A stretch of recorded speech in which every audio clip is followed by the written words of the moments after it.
Buenas noches. Cuando surgen las dificultades, las dudas y las incertidumbres en la fe, debemos volver al origen. Esto es lo que tenemos que hacer cuando nos planteamos los objetivos, esa misión de nuestra comunidad cristiana, echar la mirada atrás a las primeras comunidades de la iglesia primitiva y entender la visión. Los cristianos no solo hablamos de Dios, le experimentamos. Esto es lo que hace que la iglesia sea diferente de cualquier otra organización en el planeta. Que tú y yo como iglesia tenemos el Espíritu Santo. Nuestro gobierno no tiene el Espíritu Santo. Las organizaciones no gubernamentales no tienen al Espíritu Santo. Ninguna otra organización tiene el poder de Dios en ella. Dios prometió su Espíritu para ayudar a su iglesia. La iglesia tiene y se llena del poder de Dios. Por eso estamos planteando que debemos mirar hacia la iglesia primitiva. Porque la iglesia primitiva no ofrecía una nueva psicología, ni un moralismo cómodo, ni una espiritualidad agradable. Ofrecía la verdad del Evangelio. Ese Evangelio que tiene el poder de cambiar vidas. Ningún otro mensaje transforma la vida. Cuando la verdad de Dios entra en nosotros, es cuando realmente nosotros somos transformados. Muchos deberíamos entender y ver que a pesar de estar en diferentes épocas, a pesar de que estamos hablando de la iglesia primitiva, pasamos por las mismas luchas, los mismos gozos, la misma esperanza que tú y yo pasamos. Muchos de ellos enfrentaron problemas y conflictos que nosotros ni siquiera somos capaces de dimensionar o imaginar, pero cada una de las distintas circunstancias, la fuente de gracia, la fuente de fortaleza, siempre ha sido una: Dios. En ese tiempo y en este tiempo, en cualquier conflicto, podemos ir a Dios, a ese hermoso Dios, y siempre estará presto para nosotros. Por eso debemos tener claro que tú tienes un legado aprendiendo la entrega, el compromiso y el testimonio, y demostrando en tu caminar diario, dejando huella como seguidor de Cristo. Ese es el legado que tenemos de estos primeros hombres y mujeres que realmente siguieron el legado de Cristo. Por eso, al mirar encontraremos que Dios siempre es fiel, sean inquietud y paz, o persecución y gran tribulación. El inmutable Dios no cambia, permanece fiel y persevera a su iglesia. Por eso, pasado el asombro de la resurrección de Cristo, ese asombro que había producido en el ánimo de los primeros discípulos, estos se pusieron de nuevo a pensar en la marcha que seguiría el reino de Dios en el mundo, siempre abrigando la idea de que Cristo iba a liberar a Israel del poder de sus dominadores. Por eso encontramos que le dijeron: Señor, ¿restaurarás el reino de Israel en este tiempo? Eso revela el patriotismo y sigue revelando ese particularísimo judaico de los discípulos. ¿Y qué le responde el Señor? No os toca a vosotros saber los tiempos o las sazones que el Padre puso en su sola potestad, pero recibiréis el poder cuando haya venido sobre vosotros el Espíritu Santo, y me seréis testigos en Jerusalén, en toda Judea, en Samaria y hasta lo último de la tierra. Entonces estamos parados en Hechos, capítulo 1, versículos 6 y 7. Por eso cuando miramos Lucas, relata que Jesús, habiendo dicho estas cosas, fue alzado y una nube le recibió y le quitó de los ojos de los discípulos. Que Cristo ascendió a los cielos desde Betania, la aldea de Lázaro, de Marta y de María, y de ahí sus discípulos se fueron a Jerusalén para esperar la promesa del Padre, la venida del Espíritu Santo. Ahora, la misión que se les encomienda era ser testigos. Tenían que ser testigos de lo que Cristo había sido en el mundo, testigos de su vida santa, de su pureza perfecta, testigos de las señales, prodigios y maravillas que había obrado, y sobre todo, testigos de su gloriosa resurrección de entre los muertos, franqueando los límites de Judea y de Samaria. Tenían que ir a todos los pueblos del mundo y hasta lo último de la tierra para predicar el evangelio a toda tribu y en toda lengua. Pero a veces no nos ponemos a pensar ante quiénes tenían que ser testigos. Y hoy nosotros seguimos sacando excusas y postergando esa tarea porque es muy difícil, porque no se puede, porque nadie me escucha. Pero cuando nosotros miramos en dónde estaban ellos parados, en dónde iban a ser testigos, entonces tenemos que entender que ellos iban primeramente a ser testigos ante los judíos. ¿Y quiénes eran los judíos en el momento? Eran los más adelantados del mundo. Poseían los divinos oráculos del Antiguo Testamento. Poseían el culto mosaico, esa expresión religiosa más perfecta de que habían llegado los hombres. Los profetas habían anunciado el advenimiento de un Mesías y la esperanza de Israel estuvo durante largos siglos fija en el cumplimiento de esta promesa. Por eso ellos se hallaban divididos en 3 grupos. Y entonces encontramos los fariseos. Eran los ortodoxos de la nación. Para ellos la religión consistía en el cumplimiento estricto y legal de ritos y ceremonias. Sumamente orgullosos de la posición que asumían. Se ligaban a prácticas externas, murmuraban sus oraciones, multiplicaban sus ayunos, ensanchaban las cintas con textos bíblicos escritos que se ceñían en la frente y hacían gran alarde de una piedad que estaba muy lejos de poseer interiormente. Tenían mayoría en el Sanedrín, el Congreso de los Judíos, y ejercían más influencia sobre el pueblo que otros partidos. Por lo tanto, como ellos, nosotros también tenemos fariseos.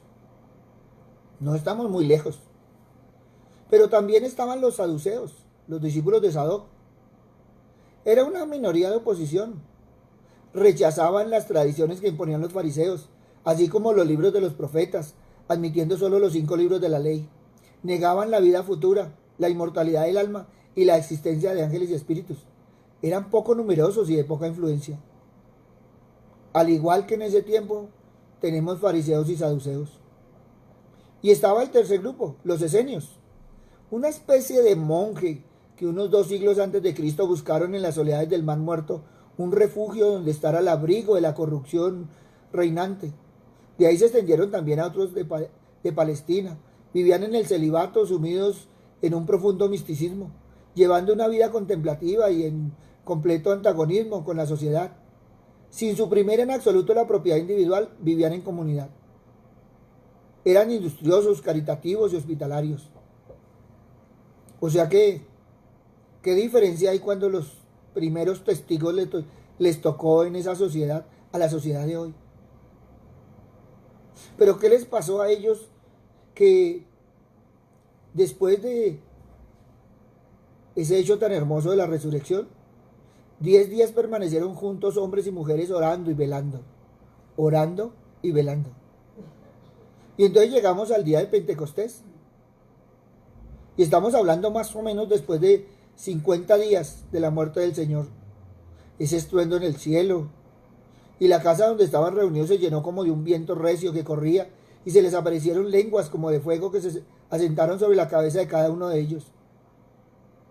Era la manifestación del Espíritu Santo, asumiendo la forma de los elementos más poderosos de la naturaleza.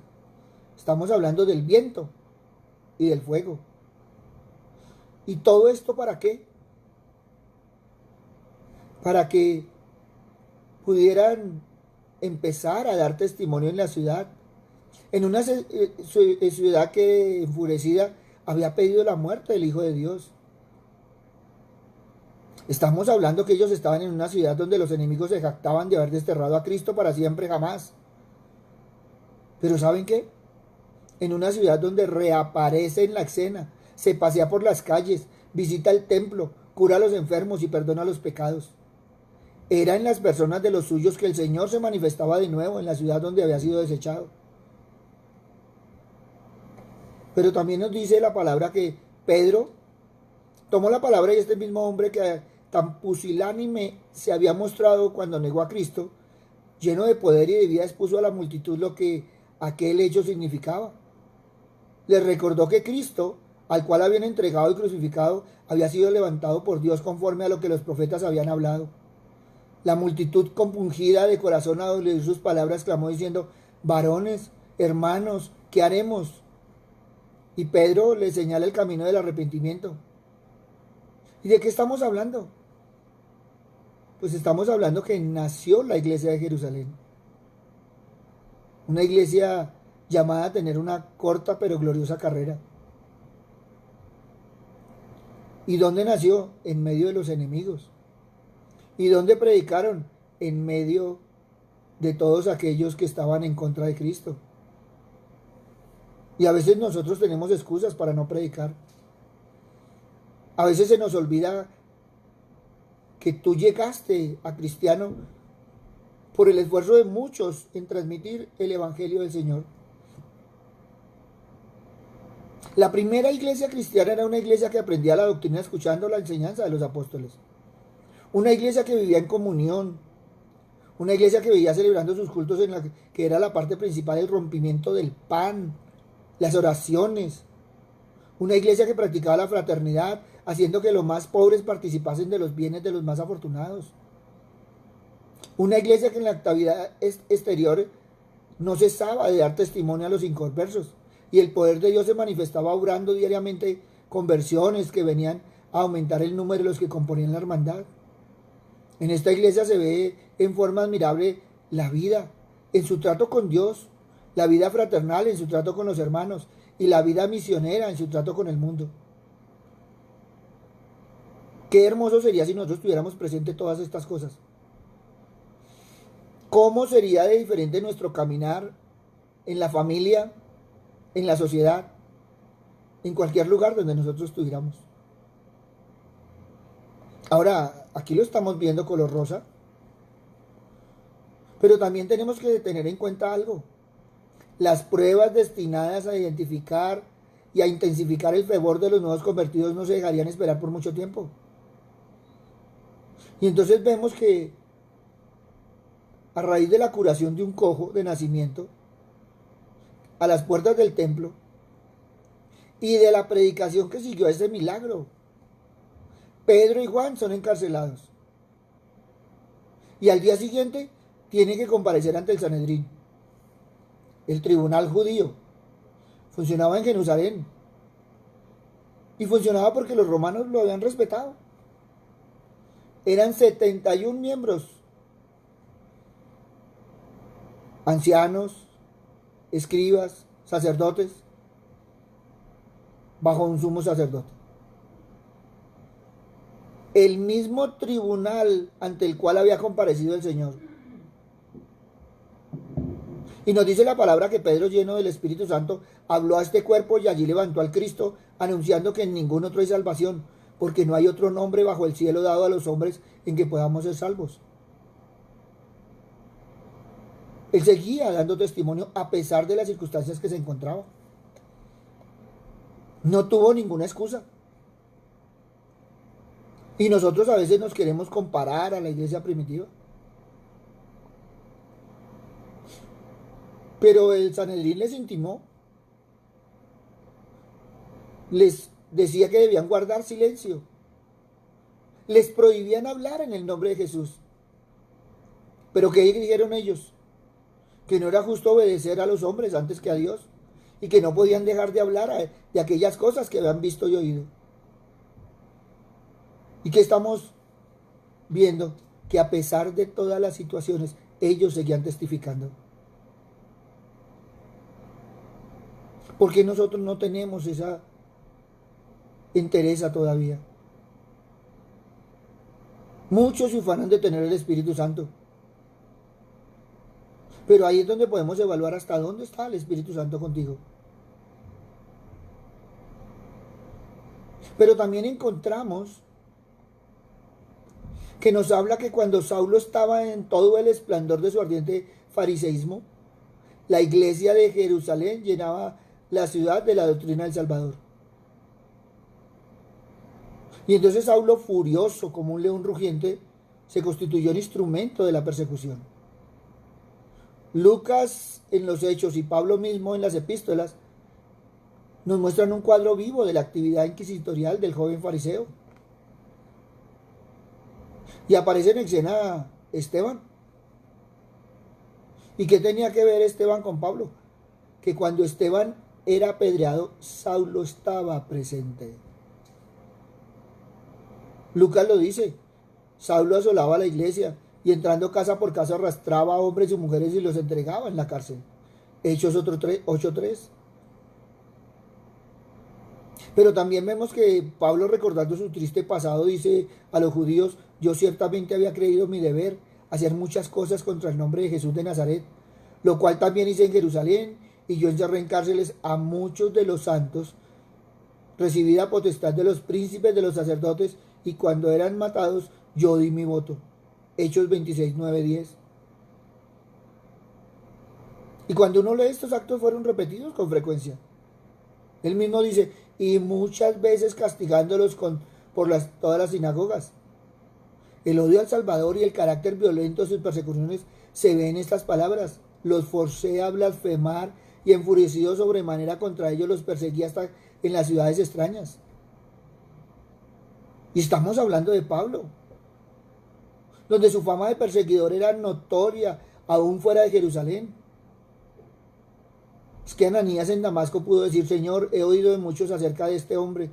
¿Cuántos males ha hecho a tus santos en Jerusalén? Y aún aquí tiene autoridad de los principales sacerdotes para prender a todos los que invocan tu nombre. Hechos capítulo 9, 13, 14. Que perseguía sobremanera la iglesia de Dios y la destruía. Gálatas 1:13. En Filipenses 3:6 se llama a sí mismo perseguidor de la iglesia. Entonces el contexto no era muy fácil, que digamos. Por eso cuando a mí alguien me dice, uy, es que es tan difícil, pastor, es que ese no es mi ministerio. Pero si ni siquiera hemos predicado en casa, ni siquiera hemos dado testimonio. Alguien me escribió y me decía: pastor, pero es que usted va a hablar de la iglesia. Sí, claro. Porque si nosotros tuviéramos una gotita de fe como la que tuvieron ellos, imagínense, el Señor dice que una gota como un grano de mostaza.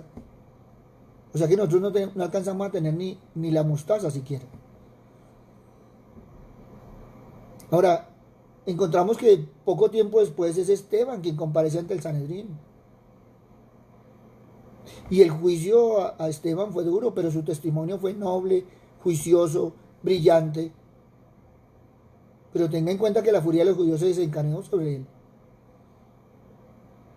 Fue arrastrado fuera de la ciudad y fue apedreado por la turba inconsciente.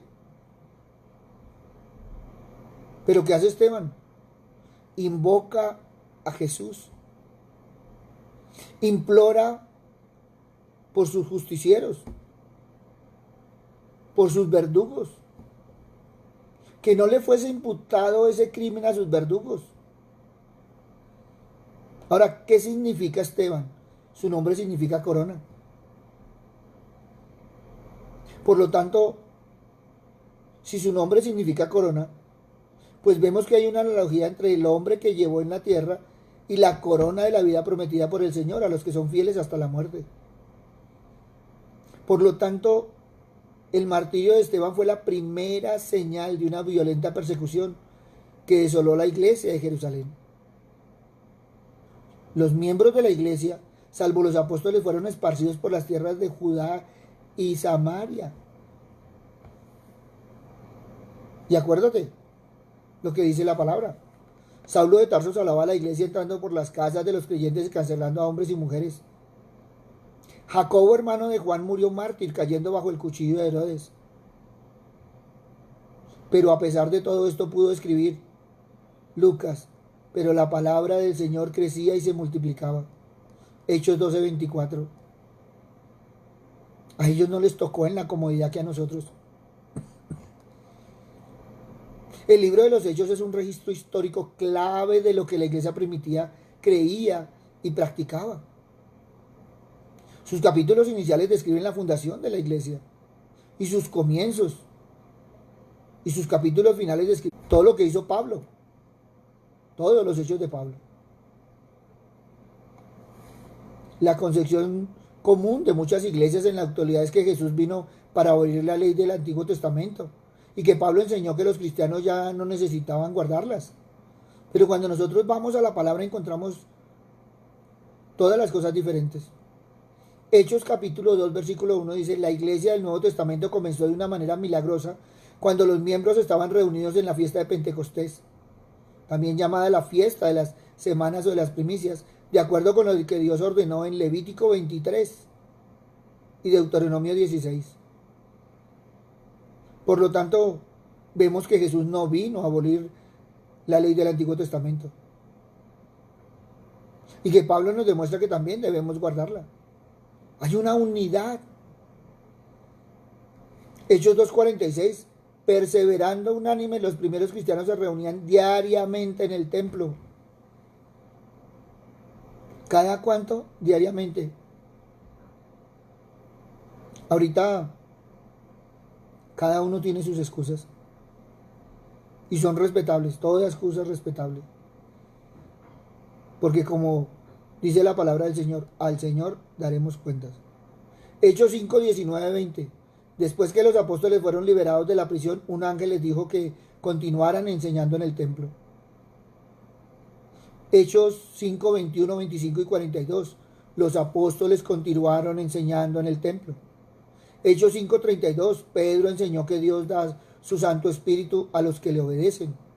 Hechos 6, 7. Muchos de los sacerdotes obedecían a la fe, no veían contradicción entre el cristianismo y su papel como sacerdotes. Hechos 7, 1, 53. Esteban explicó que Jesucristo y el cristianismo eran el cumplimiento de las profecías del Antiguo Testamento y un desenlace natural de lo que profetizaron las escrituras del Antiguo Testamento. Hechos 8, 26, 39. Felipe le explicó al eunuco cómo Jesucristo había cumplido las profecías del Antiguo Testamento. Hechos 10, 14. Una década después de la crucifixión y resurrección de Jesús, Pedro dijo: ninguna cosa común o inmunda he comido jamás. Obviamente, él continuaba diciendo las leyes de Dios con respecto a las carnes limpias e inmundas que encontramos en Levítico 11 y Deuteronomio 14. Hechos 11, 8. Al relatar lo que había sucedido, Pedro dijo: ninguna cosa común o inmunda entró jamás en mi boca. Entonces miren que no está abolido. Desde Génesis y Apocalipsis la palabra del Señor es una sola. Hay un lazo que une cada uno de los libros. Pero ¿saben qué es lo más importante cuando nosotros miramos la iglesia primitiva? Que en esa iglesia inicial no había espectadores. Hoy en día en las iglesias tenemos muchos espectadores. En la iglesia primitiva el 100% de las personas participaban en proclamar el Evangelio de Jesús. Y aunque al igual que entonces, no todos estamos llamados a ser sacerdotes, todos estamos llamados a servir a Dios. Por tanto, debemos esforzarnos para que todos participen. Es que la pasividad no es una opción. Si alguien quiere sentarse y ser servidos por los demás, tiene que buscar otro sitio. Si tú dices que eres iglesia, estás para servir. Si tú dices que eres de la iglesia del Señor, entonces estás presto al servicio. Es que en la iglesia del primer siglo los cristianos se amaban y cuidaban unos a otros. Yo no sé por qué la gente cree que la iglesia es un negocio, es una organización no gubernamental o un club social. Si tú y yo somos la iglesia, entonces somos una familia. Eso es la iglesia. Para que tú y yo podamos experimentar el poder del Espíritu Santo como en la iglesia primitiva, tenemos que convertirnos en la familia que ellos eran. Pero también, cuando la iglesia primitiva se reunía a celebrar la cena del Señor con alegría y sencillez de corazón, a nosotros en este tiempo debemos entender y enseñar que la cena del Señor es una celebración, es un festival, no un funeral, es un banquete de Dios.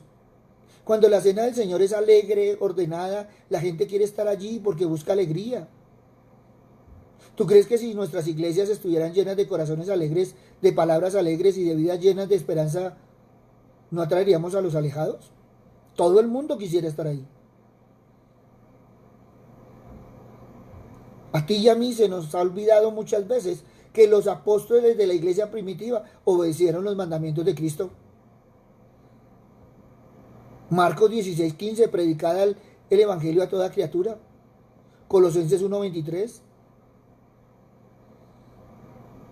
Cuando nosotros miramos realmente, no todo el mundo se convirtió, pero de acuerdo al testimonio de algunos de sus enemigos, los discípulos fueron culpables de transformar el mundo entero. 12 hombres transformaron el mundo. En un poco tiempo ya ellos se habían convertido en la luz del mundo. Pero no esa luz que se pone debajo de una cama, sino la que se pone en un candelero.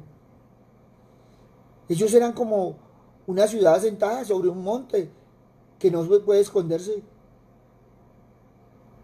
Los discípulos se convirtieron en la fuerza que los reyes y los representantes de la ley tenían que tener en cuenta. Miles y otras miles de personas fueron añadidas a la iglesia. Esto constituyó mucho más que añadir nombres a la lista de la membresía. Es que las vidas de las personas eran cambiadas dramáticamente. ¿Qué me dice a mí la palabra del Señor? Sobre todo en Hechos. Los demonios eran echados fuera. La llama ardía a medida que los nuevos cristianos depuraban sus hogares, así como también sus corazones. En este tiempo el Señor nos está llamando a lo mismo.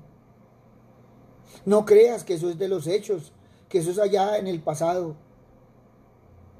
El Señor sigue llamándonos a que echemos los demonios fuera, a que siga ardiendo en nuestro corazón y en nuestro hogar la palabra del Señor, la presencia del Señor, que anhelemos esa comunión con el Señor.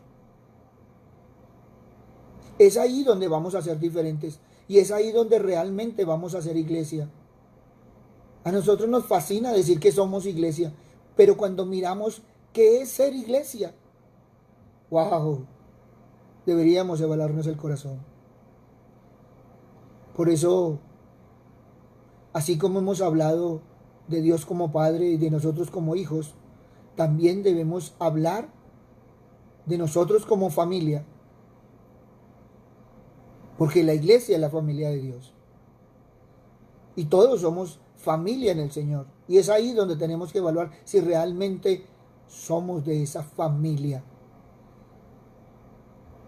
No es el título, no es el nombre, es lo que tú vives, es cómo vives y el testimonio que das. Nunca se te olvide que para muchos la única Biblia que ven, que escuchan, que sienten, es tu testimonio. Tú eres la Biblia de muchos. Por eso es cierto, no te debe importar lo que opinen. Pero sí te debe importar cómo das tu testimonio. Porque tú estás representando al Señor. Muchos estaban tomando que yo iba a hacer un curso de historia de la iglesia primitiva. No. Yo estoy viendo lo que deberíamos tener en nuestro corazón a hoy de esa iglesia primitiva. ¿Y saben por qué? Porque la gente nos ha escuchado una y otra vez que estamos volviendo al modelo del Señor. Y qué hermoso, porque estamos en casa, compartiendo con la familia, y es a los primeros que tenemos que evangelizar. Si algo he aprendido yo en el camino del Señor es que tú tienes que pastorear tu corazón para poder evangelizar tu familia. No le muestres la religiosidad tuya. Muéstrale a un Dios vivo, a un Cristo al cual hay que seguir y a un Espíritu Santo que nos puede guiar. Señor Padre misericordioso, hoy te damos gracias, Papito Dios, porque esos hombres y mujeres no solo fueron testigos de tu presencia, sino también fueron hombres y mujeres que dieron testimonio al mundo. Papito Dios, qué hermoso porque hicieron temblar al mundo. hicieron temblar a Jerusalén y después hicieron temblar no solo al imperio romano, sino también al imperio griego. Papito Dios, que hoy en día nosotros también, Padre misericordioso, con el testimonio, Señor, con esa fe firme, con ese compromiso, Señor Padre misericordioso, hagamos, Señor, que puedan ver y quieran seguir a ese Padre, a ese Hijo y a ese Espíritu Santo. Y cuando digo a ese, es al que ellos en un momento han imaginado, pero que tienen que aterrizar en su corazón. Todos saben que tú existes. Y muchas veces, Señor, hablamos de los ateos, pero al negar que tú existes, pues están aceptando que hay una existencia. Por eso, gracias, Padre misericordioso, por todo lo que has hecho en nosotros. Te pedimos, Señor, por todos aquellos, Padre misericordioso, que aún no han entendido, Padre Santo, los tiempos. Que así como hubo un tiempo de persecución, Señor Padre misericordioso, un tiempo de angustia y de oscuridad, Señor, hoy en día, Padre misericordioso, no es diferente. Para muchos ha sido un tiempo de angustia, para muchos ha sido un tiempo de persecución, pero para otros ha sido aprender a caminar de tu mano, de la mano de tu Hijo y guiados por el Espíritu Santo. Papito Dios, que así como hubo esa entrega y ese compromiso, y hubo ese despertar, ese renacer, también, Señor Padre misericordioso, en este tiempo, nuestros corazones renazcan en ti, Padre misericordioso. Queramos aprender más y más de tu palabra y querramos seguirte, Padre amado, porque sabemos que llegando a ti, Padre misericordioso, seremos hombres y mujeres diferentes. El solo hecho de que cambiemos nuestro corazón ya es mucho decir. A veces queremos cambiar el corazón de muchos sin cambiar nuestro corazón. A veces queremos hablar mucho de la palabra sin vivir la palabra. Pero qué hermoso que podamos por lo menos servir a todo aquel que lo necesita. Por eso, Padre bueno, que las palabras de Cristo sean vivas en nosotros, que no venimos a ser servidos sino a servir. Gracias, Padre bueno, porque una y otra vez, Señor, nos recuerdas que somos mensajeros de la palabra, que debemos transmitir ese mensaje, viviéndolo y siendo testimonio de ello. Gracias, Padre bueno, en el nombre de Cristo Jesús, para gloria y alabanza tuya. Amén y amén. Buenas noches para todos. Les habló el pastor Walter Bernal de la Iglesia Su Gloria en mi Bogotá. Un abrazo, muchas bendiciones. Y empecemos a mirar esos procesos en el Señor. El Señor en su palabra nos ha dado esos modelos hermosos que nunca han faltado. A veces no hemos pastoreado nuestro corazón. A veces, como dijo Cristo, no hemos quitado la maleza de nuestro corazón. Pero es el tiempo de hacerlo. Es el tiempo de quitar la maleza para que pueda crecer el trigo, para que pueda dar buen fruto. Y démosle gracias a Dios por todo este tiempo, no solo porque hemos aprendido, sino porque hemos vuelto a mirar hacia el cielo, buscando la presencia del Señor, sabiendo que está a una oración de distancia. Un abrazo, muchas bendiciones. Gracias a todos los que nos han escrito, gracias a todos los que nos han dejado servir. Y recuerda, si quieres escribirnos bien, pues ahí está nuestro WhatsApp, nuestro Messenger. Estamos prestos a servir. Que el Señor nos continúe bendiciendo en gran manera. Buenas noches.